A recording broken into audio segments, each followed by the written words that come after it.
기영도 문학관인데 여기 바로 옆이 강남 이케아잖아. 그래서 우리가 여기 지나갈 때마다 이케아 페이스를 안 그런 것 같지만 항상 생각했거든. 우리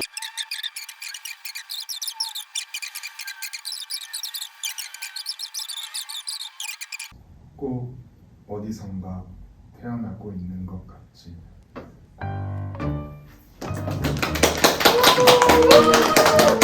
정말 찢은 것 같아. 이제 뭔가 우리 그룹으로 활동해야 될 것 같아. 너무 호흡이 좋은데? 장난이 아니더라고. 찢었다. 정말 찢은 것 같아.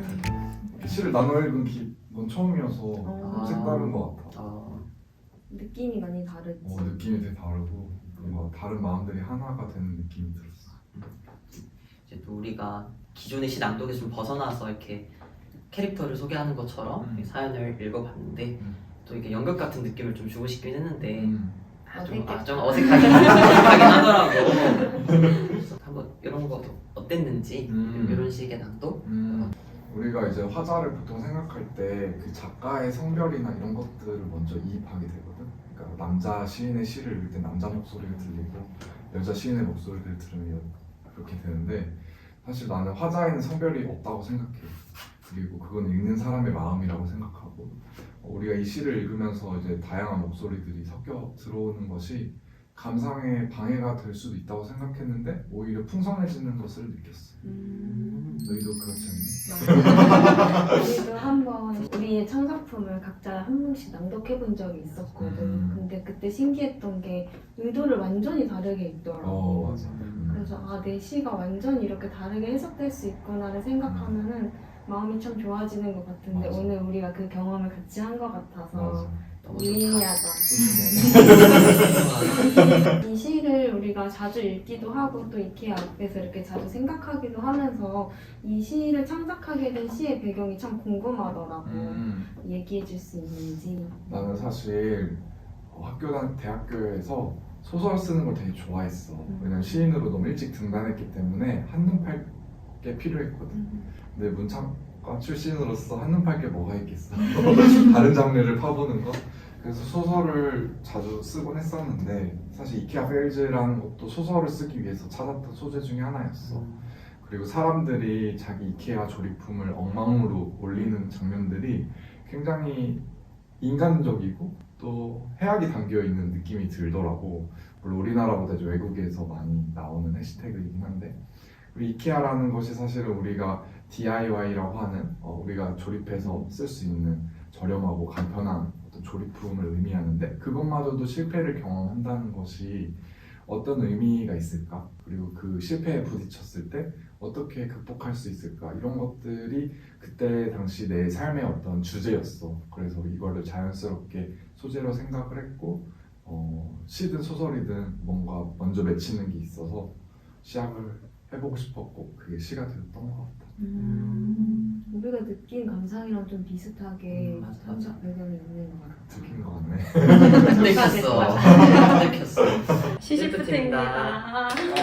우리가 이렇게 독백을 선보이기도 하고 영상을 보면 이제 우리가 연기를 해보기도 하고 어떤 몸동작을 사용을 해보기도 하는데 이런 것들이 좀 어색하기도 하지만 반대로 생각하면은 또 시를 창작하는데 하나 영감이 되기도 하더라고. 그래서 물어보고 싶은 게 하나 있는데 현대가 지금 되게 다양한 활동을 하고 있잖아. 아까 말했다시피 라디오도 하고 있고 최근에 밀리의 서재에서 고양이와 시도 연재하고 또 엔솔로지 너와 나의 야자 시간의 에세이, 단편소설 한계 비행, 엔솔로지 당신의 그림에 답할게요 등 이 연말에 엄청 많은 작품을 발표하고 있는데 짧은 시간에 이렇게 마르지 않는 영감의 원천이 있는지 그게 너무 궁금해.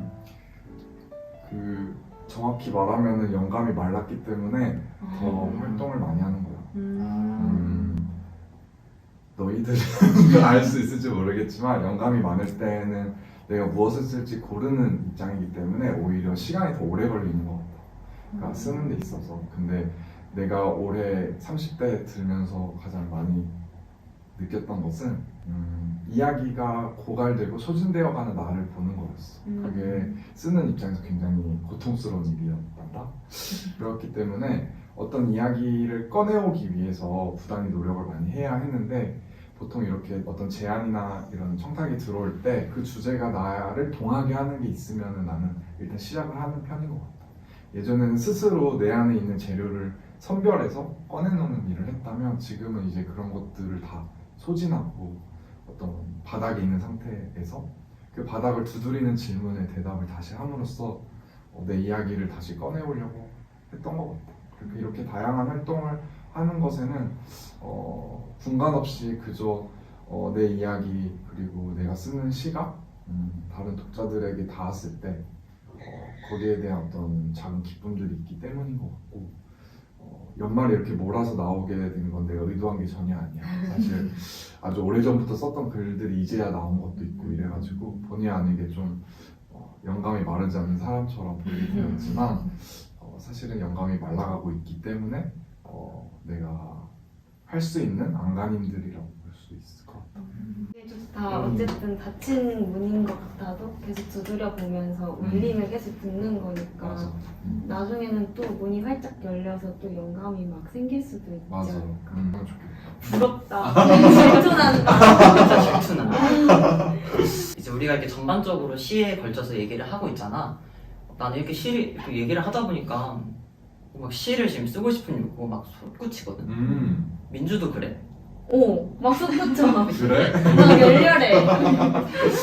그래도 여기서 하고 싶은 얘기가 이제 최근에 그래도 신춘문예가 있었잖아. 이제 우리 팀원도 대부분이 거의 신춘문예 투고를 했는데 이제 겉은 이게 웃고 이게 멀쩡해 보이지만 속은 좀 되게 타들어가고 있거든. 도대체 전화가 언제 오는 건지 지금 그런 상황인데 이제 또 많은 습작생들이 고민으로 여기는 게 지금 당장 등단을 하기에는 조금 두렵고 무섭기도 하지만 한편으로는 자기가 자신이 준비한 결과물에 대해서 어떤 기대를 안 하는 것도 조금 어려운 그런 모순적인 감정을 많이 표현을 하더라고. 그래서 이제 선배는 그래도 이른 나이에 등단을 했으니까 등단에 걸쳐서 좀 하고 싶은, 해주고 싶은 말이 있는지 물어보고 싶어. 나는 한번 처음 투고해서 처음 당선된 거라서 질투. 아니 잠깐만 잘난 척 하려고 한 게 아니라 끝까지 들어봐. 그랬기 때문에 사실 뭔가를 초조하게 기다리고 이런 마음을 잘 몰랐었는데 결과적으로 나는 준비되지 않은 상태에서 등단을 했어. 그리고 교수님이 내 시를 김밥천국의 메뉴로 비유하면서 뭐든지 다 만들어낼 수 있는 어떤 자기적인 나의 세계를 지적한 적이 있었거든. 그래서 진짜 내 시를 써야 되겠다라는 생각을 등단하고 몇 년이 지나서 했어. 그렇기 때문에 내가 생각했을 때 등단은 정말 아무것도 아닌 것 같아. 그냥 어디선가 정해져 있는 순서라고 생각을 하거든. 근데 이제 중요한 것은 자기 이야기를 찾는 과정에서 우리가 시를 쓰고 예술을 하면 어쨌든 결과물이 중요하잖아. 우리나라의 특성인 것 같아. 뭔가 결과적으로 당선, 이런 등단, 이런 타이틀이 없으면 뭔가 지금까지 해온 게 헛된 것 같고 이렇게 생각하지만 돌이켜보면은 나는 예술은 결과물이 아니라 과정이라고 생각해. 왜냐하면 그것을 창작하는 사람이 창작하는 과정에서의 나와 세계를 창작자가 스스로 경험하는 거잖아. 그러니까 나 혼자서 경험하는 일에 대해서는 되게 등한시하는 경우가 있어. 이 결과물을 누가 어떻게 읽을지만 생각하지 이걸 진짜 쓰고 이걸 가장 먼저 읽어보는 나의 경험에 대해서는 좀 괄시하는 경우가 있거든.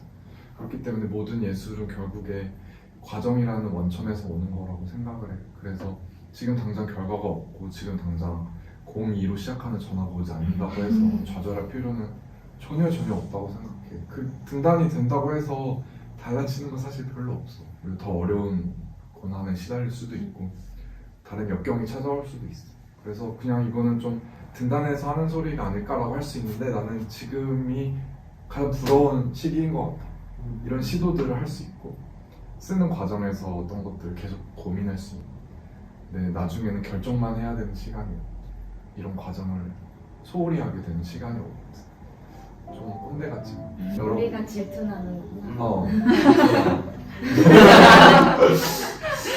우리도 선배가 얘기해준 것처럼 꼭 등단이 아니고 다른 활동을 통해서 우리의 시를 보여줄 수 있지 않을까 하는 마음으로 이 크루를 시작하게 된 건데 근데도 또 이렇게 신춘문예 시즌이 오거나 어떤 문학상 시즌이 오면은 이상하게 투고하게 되고 기대하게 되고 마음을 줘버릴 수가 없었거든. 맞아. 근데 또 이렇게 유경험자의 이야기를 들으니까 다시 한번 우리 좌절하지 말고 좌절하지 마. 좌절하지 말고 지금까지는 우리가 이제 시시프트 영상에서 옛 선배들의 한용은 선배와 이상 선배의 시를 가지고 콘텐츠를 제작해 왔는데 우리의 궁극적인 목표는 우리의 창작품을 그렇게 쇼폼으로 만드는 아 거거든. 너무 좋다.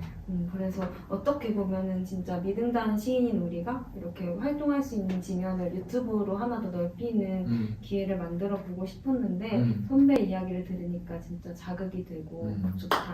고마워.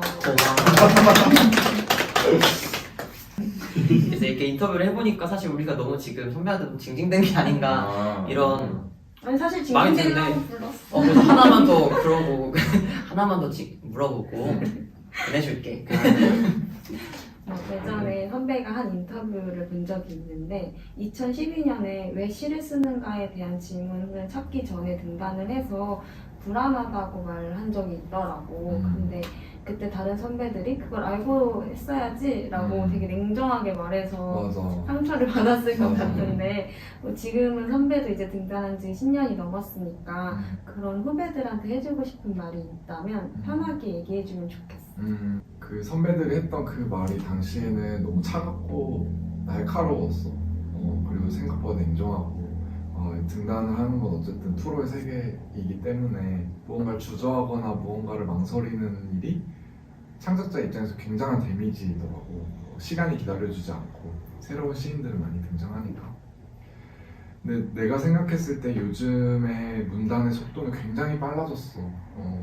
그냥 유튜브에 있는 그 쇼폼 영상들처럼 굉장히 빨라졌다고 생각해. 근데 그것을 처음에는 안 좋게 생각하다가 그게 결국에 시대의 흐름이자 우리의 호출인 것 같다라는 생각이 들었어. 그치만 모두가 빨라지는 와중에 느린 속도로 그 속도를 조율해야 될 게 있다면 나는 그게 예술이라고 생각해. 아까도 말했지만 나는 문예지의 시를 발표하는 것만이 능사인 줄 알았는데 이제 활동을 하다 보니까 그냥 뭐 패션 잡지에서도 청탁이 오고 정말 다양한 곳에서도 청탁이 오거든. 이제 다루고 싶어하는 지면들은 사실 되게 많이 다양해지고 있다고 생각해. 그러니까 종이 위에서 우리가 시작을 하지만 꼭 종이 위에 머무를 것이 아니라 이 종이 위에 쓴 것들을 다른 곳에 옮겨가는 일을 하는 것, 이것이 우리 세대가 이 첨단 사회와 함께 살아갈 수 있는 어떤 방식이 아닐까라고 생각을 해요. 그래서 이 유튜브를 자기 지면과 채널로 삼고 후배들이 자기의 시를 이렇게 발표를 한다는 것이 너무 멋지고 의미 있는 일인 것 같아. 그래서 좋아요, 구독, 알람 설정. 내가 떡 부러지게 해볼게. 오늘 선배가 해준 말을 우리 시시프트의 디딤돌로 삼고 또 시시프트만의 든든한 튼튼한 시집을 쌓아나가기를 우리도 마음속으로 또 새기면서 오늘 너무 고마웠고 병원이도 한마디 소감해줘. 나도 오늘 너무 뜻깊은 시간이었고 사실 아까 우리 시 낭독 전에 그 독백에서 내가 이제 선배 시집인 어느 누구의 모든 동생을 좀 인용을 해서 소개를 했잖아. 그래서 좀 부탁하고 싶은 게 있는데 그 나한테 그 어느 누구의 모든 동생 타이틀을 좀 빌려줄 수 있는지. 너 몇 살이지? 내가 이 첫 시집에 썼던 이 동생은 물리적으로 나이가 어린 동생만을 의미하는 건 아니야. 다 크고 보니까 나에게 없는 부분, 그것이 이제 동생으로 표현이 된 건데 병원이도 앞으로 살아가면서 형이 되는 날들도 많고 물리적으로 그렇겠지만 사실 내 안을 돌볼 때 내 안에 어리고 유약하고 작은 나를 계속 돌보면서 살았으면 좋겠다는 의미로 흔쾌히 빌려줄게. 그러면 우리 마지막으로 병원이 너가 동생의 칭을 얻었잖아. 그치. 마무리 멘트를 해주면서 같이 시시프트 구호를 외치고 끝내보는 게 어떨까?